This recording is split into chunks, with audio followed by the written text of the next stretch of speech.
Right. ఇక కాంగ్రెస్ నాయకులు వెంకట్ నాయక్ గారితో మాట్లాడదాం. వెంకట్ నాయక్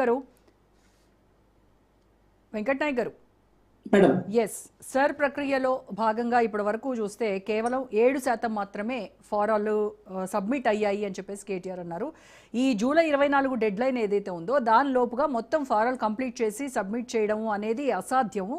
దీనికి ఇంకా గడువు పెంచాలి అనేటువంటిది ప్రభుత్వం నుంచి ఒక డిమాండ్ చెయ్యాలి ఈసీకి అని చెప్తున్నారు. ఇప్పటికే వాళ్ళు ఈసీని కూడా వాళ్ళు వినతి పత్రం ఇచ్చారు, ఇంకా పెంచాలి అని కూడా అడుగుతున్నారు. కనీసం ఒక 25 రోజులు కూడా వాళ్ళు కావాలి అని అంటున్నారు.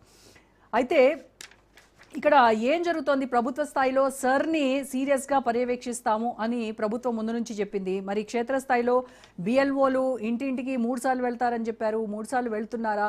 అసలు ఎంతమందికి ఇప్పటి వరకు ఇచ్చారు? ఇవ్వని వాళ్ళ పరిస్థితి ఏంటి? జూలై 7 డెడ్ లైన్ అన్నారు.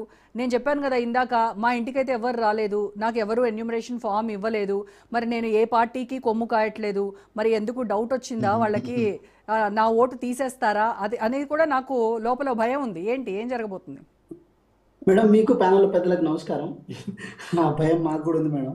యాక్చువల్లీ విషయం ఏంటంటే, జెన్యున్గా చెప్పాలంటే స్పెషల్ ఇంటెన్సివ్ రివిజన్ని ఎవరు ఏది ఈ దేశంలో ఉన్న ఓటర్లుగా ఎవరు తప్పు పట్టం. ఎందుకంటే ఎప్పటికప్పుడు చనిపోయిన వారు ఓటు తీసేయాలి, అదేవిధంగా పెళ్ళై వేరే చోట్లకు వెళ్ళే వాళ్ళ ఓట్లను రెగ్యులేట్ చేయాలనే విషయము ఎలక్షన్ కమిషన్ ఆఫ్ ఇండియా అది ఏదైతే మన కాన్స్టిట్యూషన్ బేస్ మీద అది ఆల్రెడీ ఉన్నది.